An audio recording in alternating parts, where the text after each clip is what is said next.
Welcome back to Holistic Hive.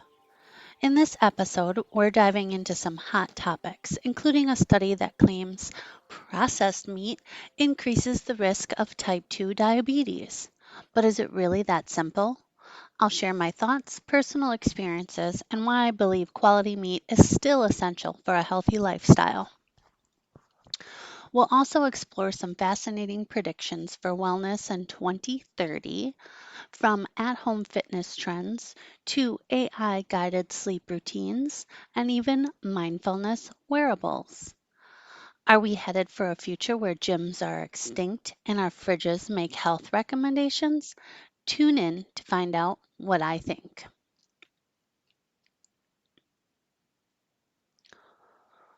Welcome to another episode of Holistic Hive. I'm here to bring you the latest in the wellness world along with my personal insights. If you're passionate about wellness and looking for tips to nurture your mind, body, and soul, make sure to subscribe and join me every Tuesday. All right, let's kick things off with my current obsession. Lately, I've been absolutely loving creating these episodes for you. I honestly have been digging in and researching so much to bring you guys some great content. As I was driving and listening to other podcasts, I had a ton of questions that popped into my head and thought those would be great topics to deep dive into to bring you that information as well. So I have a list of things I want to get out to you. If there's anything you'd like to learn more about, please do not hesitate to reach out on social media or send me an email, and I'll do my best to provide the information you're seeking. If I could do this full time, I absolutely would. Reading all of these articles is fascinating, sometimes even controversial. But that's exactly what I want to bring to you so you can stay informed. Because being informed empowers you to make the best decisions for yourself and your loved ones. I want to emphasize that you always have a choice. There's no right or wrong when it comes to your personal path, whether it's influenced by your economic situation, location, or lifestyle choices. We're all navigating different journeys. My goal is simply to provide insights and options so you can choose what feels right for you. Now, let's move on to our news segment for today. I came across a really interesting article that touches on several crucial topics: the link between meat consumption and diabetes, predictions for wellness trends by 2030, and the impact of skincare product usage among young teens. These issues caught my attention because of the widespread misinformation in the media, my ongoing interest in adopting new wellness practices, and my concern for children's health as a parent. First up, let's dive into a striking headline. Eating meat daily could increase your risk of type 2 diabetes by 15%. I want to start with what causes type 2 diabetes. Type 2 diabetes is caused by a combination of genetic, lifestyle, and environmental factors that lead to the body's inability to properly use insulin, a hormone that helps regulate blood sugar, aka glucose. Here's a breakdown of key factors that contribute to the development of type 2 diabetes. Insulin resistance. In type 2 diabetes, cells in the body become resistant to insulin, meaning they do not respond as effectively to the hormone. As a result, glucose builds up in the bloodstream instead of being used for energy. Over time, the pancreas may produce more insulin to compensate, but eventually it can't keep up, leading to high blood sugar levels. Obesity. Being overweight, especially with excess fat around the abdomen, increases the risk of developing insulin resistance. Fat cells can release substances that impair insulin function, leading to higher blood sugar levels. Physical inactivity. The lack of physical activity is another major factor. Regular exercise helps improve insulin sensitivity and allows the body to use glucose more effectively. Sedentary lifestyles can exacerbate insulin resistance. Diet. A diet high in refined carbohydrates, sugary foods, and unhealthy fats can contribute to weight gain and insulin resistance. Overeating these types of foods can cause frequent spikes in blood sugar and strain the body's ability to produce a sufficient insulin. Genetics. Family history plays a significant role in type 2 diabetes. If you have a close relative with the condition, your risk increases. Certain genetic variations can predispose individuals to insulin resistance and impaired insulin production. Now, there are many more, but these are the ones I wanted to focus on because meat does not have carbohydrates, but it does have saturated fats. Yet the amounts are not as high as you would think. 1 gram per 3-ounce piece of meat. And if you heard what was stated about diet, I'll repeat it for you.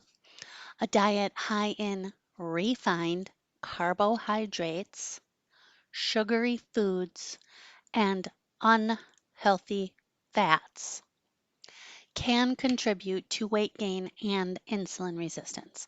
Nowhere in here does it say meat. I went to the Mayo Clinic's website to get some more facts here for you, so let's dive in. People with diabetes should be eating a low carb diet focusing on whole foods.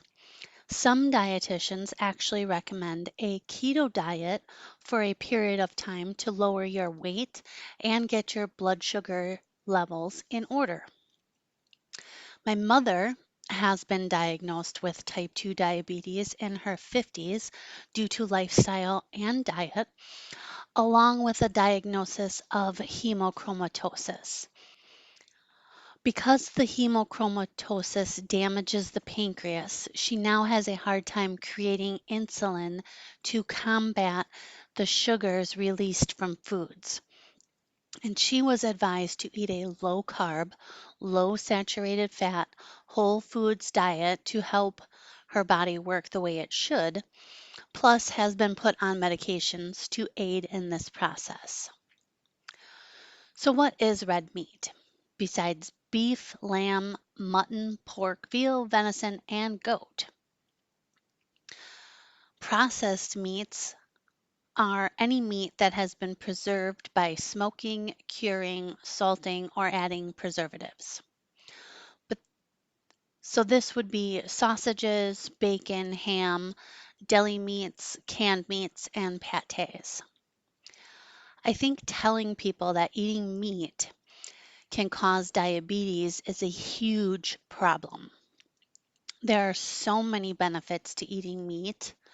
For one, the more protein you eat, the longer you are satiated, in turn, making you eat less which means stable blood sugar levels for longer periods of time and a lower weight, which is what you want to avoid getting diabetes. The last thing I want to highlight from this article is the study was conducted in Europe and North America over a 10-year period using individuals that were over the age of 18 and on the verge of becoming a diabetic. It was also funded by the EU Medical Research Council and the National Institute of Health Research, Cambridge Biomedical Research Center.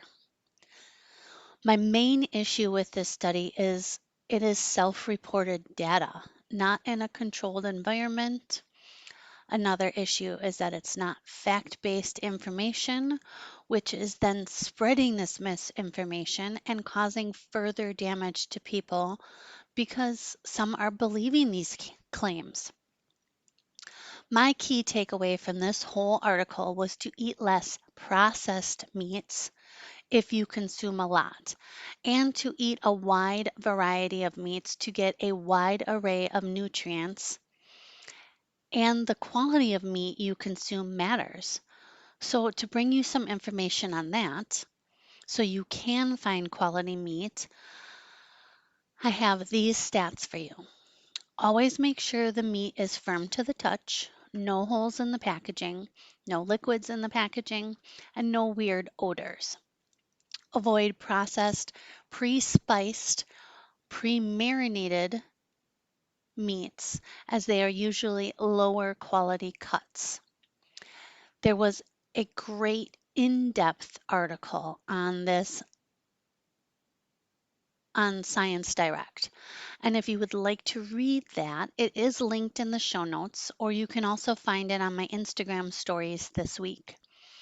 I also found a great podcast with all this information called Pantry Chat from February of 2024. It's season 5, episode 173. And my key takeaways from that podcast episode were to find a local farmer to buy your meat in bulk. I love this option. It was what my family has been doing for the last 15 years, and we can select our cuts that we eat the most of. For example, when we get a half a cow, that lasts our family of 5, now down to 4, an entire year. And we get 2 whole pigs for the whole year as well. We also use the animal from nose to tail. Just to give you some perspective, when it comes to the cow, we would get the certain cuts of meat you would normally see in grocery stores, plus the tongue, liver, and heart. Organ meats are so good for your health, and a sneaky way to incorporate them into your repertoire is to grind them up and add them into your burger dishes. You can also get all the tallow to make your own beef tallow. When it comes to the pigs, we get all the cuts of meat we want. The skins are turned into pork rinds and cracklings, and all of the lard from them. If this option is not available to you, that's perfectly okay. Buying meat from your local grocery store or big box stores is still a good choice and better than not having any meat at all. They also suggested hunting, which I'm all for, if done in a safe and ethical manner. My meaning of ethical is to only hunt or fish for what you need and to utilize all of the animal to the best of your abilities, and do not hunt young animals. If you listened to last week's episode, you know that we recently lost our cattle rancher and started with Good Chops, which ships good quality meats directly to your door every month. A few others you can look into are Good Ranchers or Butcher Box. They are all great options to get good quality meat options, and you can also support farmers and ranchers in the good old US of A. So I went on a tangent there about meat quality, but I do truly believe that we should not be avoiding meat in our diets. As we get older, we actually need more meat in our diets. So let's go down another rabbit hole while we are still on the topic of meat. As we age, we lose muscle mass starting as early as 40. Protein helps preserve that muscle mass. Proteins help maintain bone mass as well, which is something we lose as we age. It aids in weight management and satiation, keeping us at a healthy weight to avoid getting diabetes or other illnesses. KFF News Health suggests to get a minimum of 30 grams of protein per meal. I want to highlight the minimum, but I also don't want you to go overboard here either. I try to get between 30 and 40 grams of protein in each meal. Now that I went on several tangents about meat, let's bring it back to the original article that is stating red meat and ham can cause diabetes.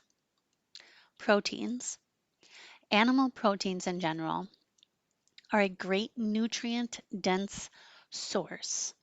We all need to live a healthy and thriving lifestyle. So choose good quality cuts, try to source locally if possible, consider meat delivery services that offer good quality cuts, and avoid processed foods. While discussions around diet and its link to diseases like diabetes are ongoing, particularly when it comes to the role of meat, it's clear that the way we approach health is evolving. As we look to the future, wellness trends are expected to transform even more by 2030, shaping how we view nutrition, fitness, and overall well being. For the health space, they predict that consumers will only utilize doctors when absolutely necessary, and pharmaceutical products will become over the counter products. I am hesitant here because I can see how those that can have hypochondriac tendencies can potentially hurt themselves with over medicating, and others not getting the proper care until it is super late, potentially not being able to recover from that illness or disease. I do not picture a good in between with this prediction. What are your thoughts? In the fitness space, they predict gyms being the dinosaurs of the world and all fitness in our homes. This I can see as we already have so many things that we can utilize in our homes for a good fitness session. Whether that's an app on your phone, a YouTube video, those fitness mirrors, the Peloton, you name it. It has already started and will continue as we continue to evolve as humans and learn to utilize our time more wisely. Not having to drive to a gym to work out could potentially save some people a significant amount of time in their day, but will it be affordable for everyone? What do you think? The nutrition space is predicted to have huge changes. People are reading the labels more and reducing their sugar intake. This can be beneficial if you can trust the labeling. My concern here with the labels is there is so much marketing and greenwashing, you can easily be deceived by those labels. Labels are to sell the product, not to inform you. So be careful with those labels, ask questions, and be informed. A reduction in sugar is good as long as it is not at the cost of natural sugars. Do not mistake processed sugars for natural sugars. They are completely different and the benefits of eating fruit outweigh the sugar content. In the appearance space, clinical treatments will be available in a multitude of areas, not just the dermatologist's office or med spa. I'm leery of this one as well. Though it may come true, we are looking to have everything at our fingertips and be convenient. This is not something I would want to do by some willy-nilly. To me, it would be like eating gas station sushi. You are taking a big risk with this.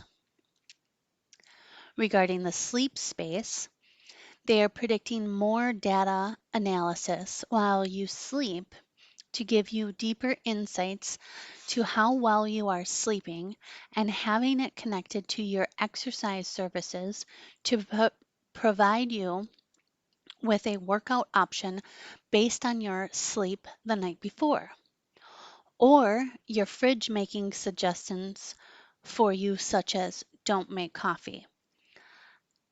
I like the workout options based on sleep, so our fitness is tailored based on how you slept to possibly improve your sleep quality. Now, while your diet does matter in regards to sleep, I do not think I would like my fridge telling me to not drink coffee or enjoy that dark chocolate when I want to. That seems a little too much AI for my liking, giving me Terminator vibes. How about you? What vibes is this giving you? I also wonder if all of these machines tracking your sleep could potentially be making your sleep worse. The mindfulness space is last, but definitely not least. They are predicting this will become an essential aspect of how we live our lives. Wearables will be at the forefront of this, reminding people to take a moment for that mindfulness. Now, I can see this as my Apple Watch already asks me if I want to take a moment for some mindfulness. I do hope this does help people to truly slow down and be more mindful. I know when I do some meditation, even if it is just for 5 minutes, it does magic to center me.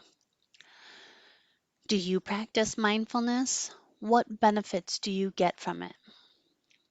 Do you think their predictions are accurate? While we look ahead to wellness trends shaping our future by 2030, the present reality is already raising concerns. One such trend is the increasing number of young girls using anti-aging products influenced by social media. The consequences of this beauty obsession run deeper than just skin health. Girls as young as 8 are turning up at dermatologists' offices with rashes, chemical burns, and other allergic reactions to products that are not intended for children's sensitive skin. More than the physical harm, parents and children psychologists worry about the trends effects on girls' mental health for years to come.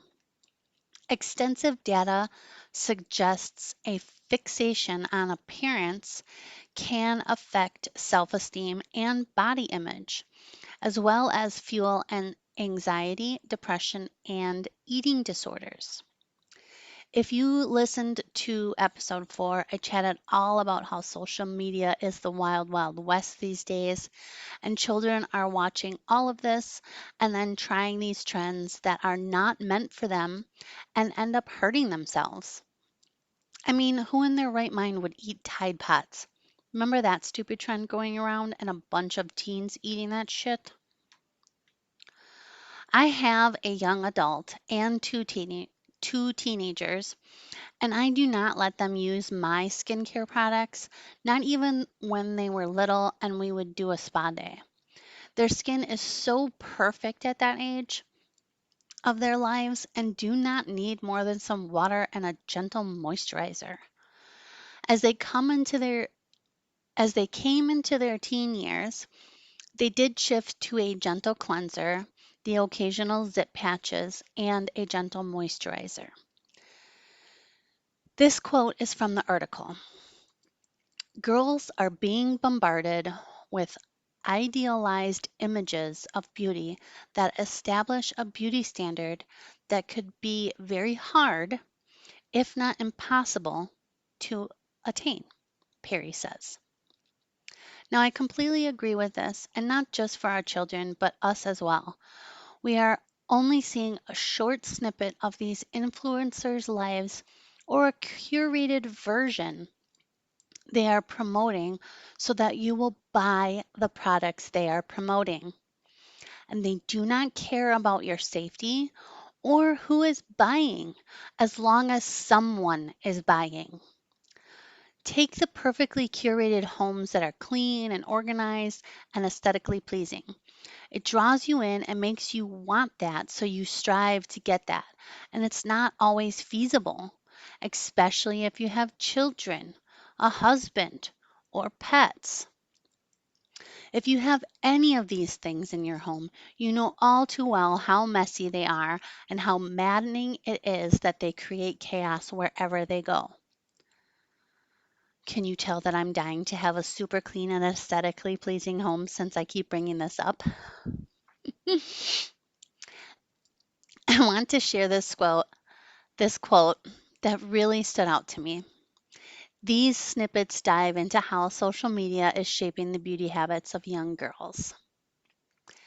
Kids are getting hooked on get ready with me videos where influencers film themselves getting ready for school, for a night out with friends, packing a trip. The hashtag GRWM has over 150 billion views on TikTok. Now, this massive trend is impacting how girls, especially at such a vulnerable age, view themselves.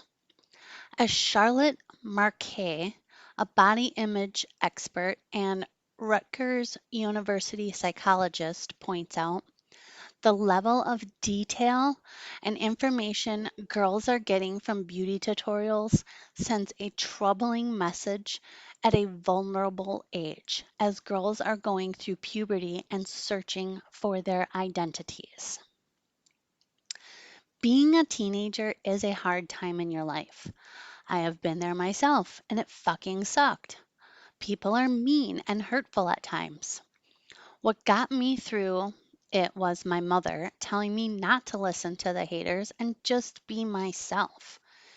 Being myself, the friends came and the need to compete or be part of something faded away, and I gave no shits to the fads.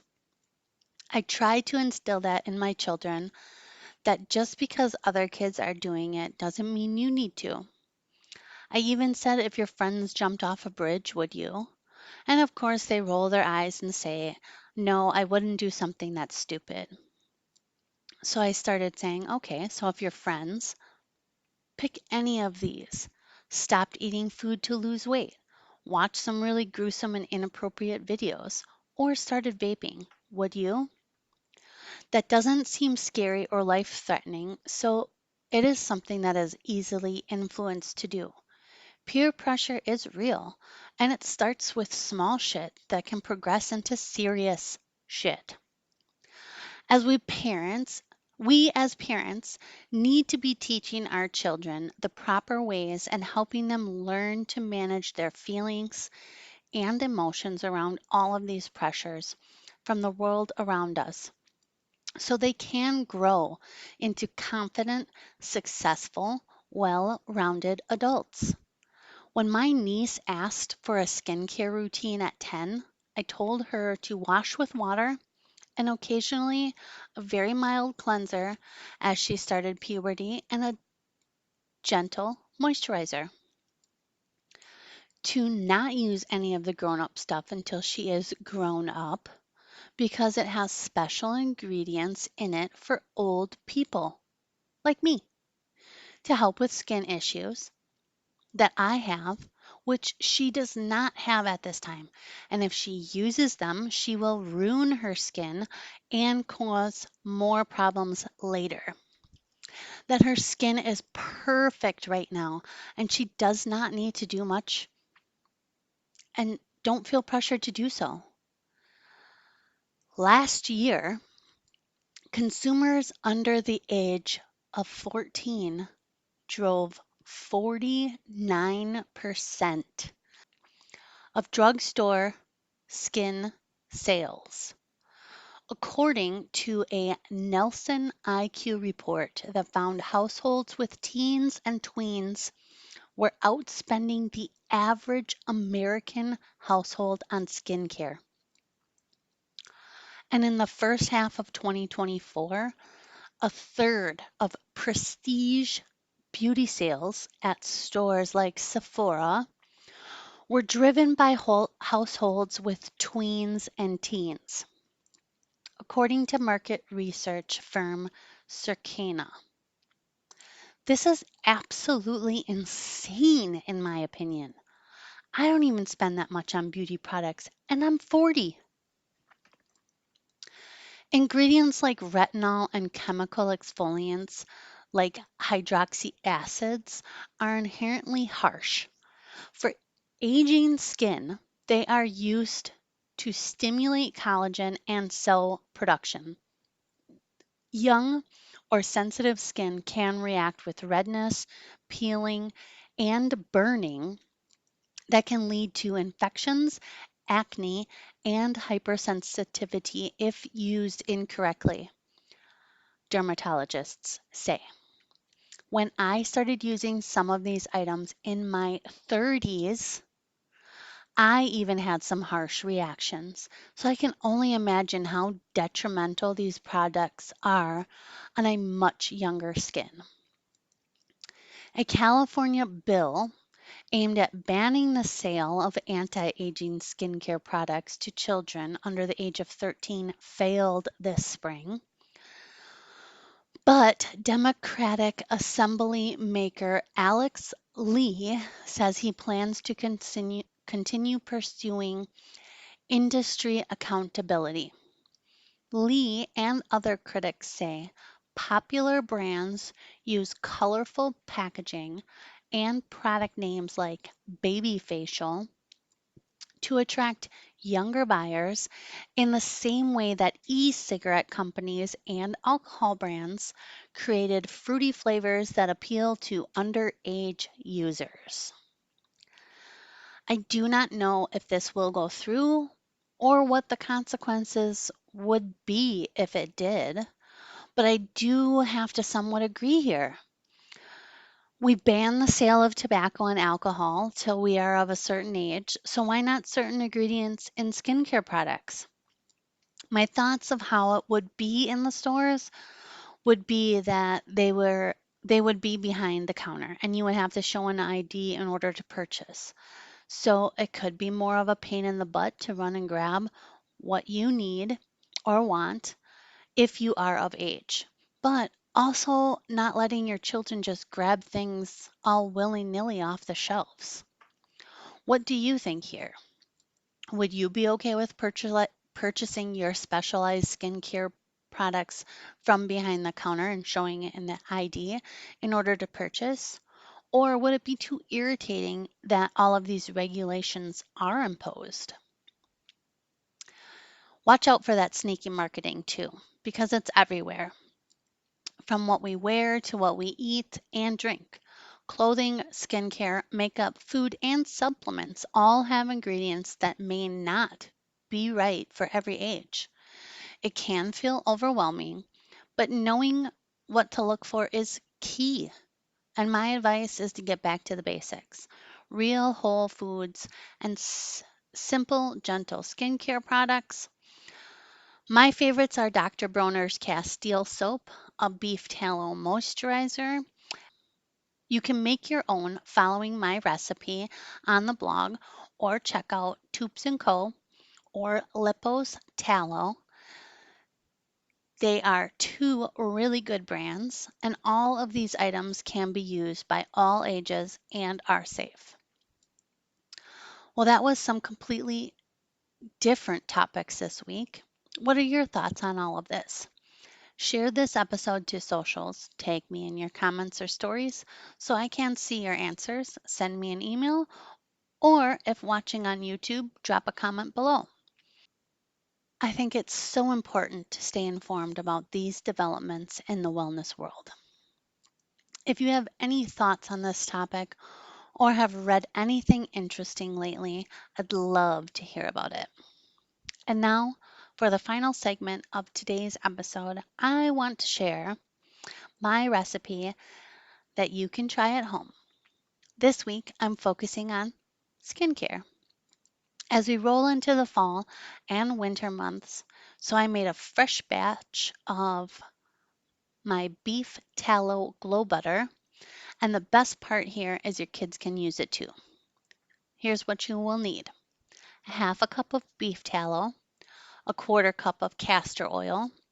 You can also use jojoba, vitamin E, or rosehip oil, or just mix a few of the oils together, whatever combination you would like. Just keep it at a quarter of a cup.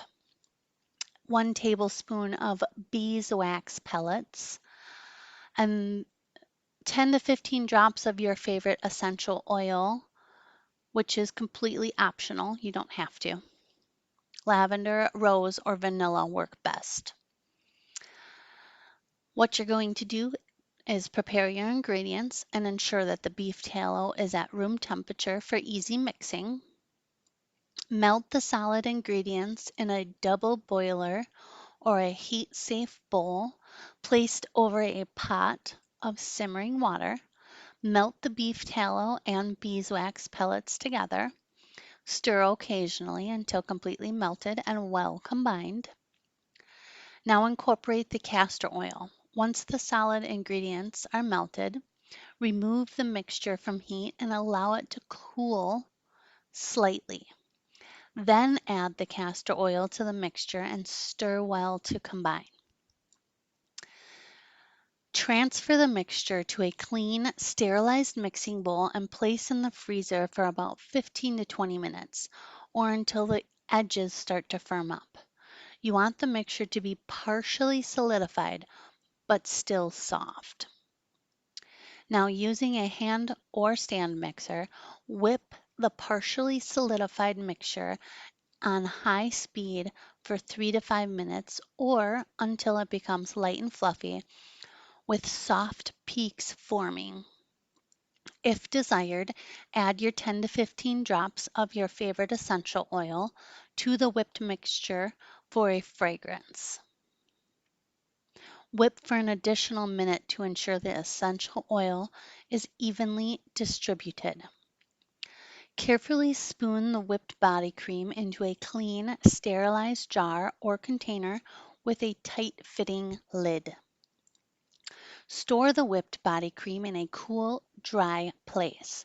To use, scoop out a small amount and massage it into your skin, focusing on dry and rough areas. Allow the cream to absorb fully before dressing to avoid any greasiness. I hope you give it a try and enjoy the benefits. If you do, be sure to let me know how it goes or share any tweaks you made to the recipe. Share on socials and tag me in it so I can see how it went. That's it for today's episode of Holistic Hive. I hope you found some inspiration, insight, or maybe just a bit of joy today. If you enjoyed what you heard, I'd be incredibly grateful if you could take a moment to rate and review the podcast on your favorite platform. Your feedback helps more listeners find us and join our wellness journey. Don't forget to follow me on social media for more updates, tips, and behind the scenes content. You can find all the links to my profiles along with more information and resources over on my website. And if you're looking for even more exclusive content or just want to support the show, be sure to check out my Patreon page. Thank you so much for tuning in. Until next time, take care of your mind, body, and soul. And remember, Wellness is a journey we're all on together. Be well, my friends.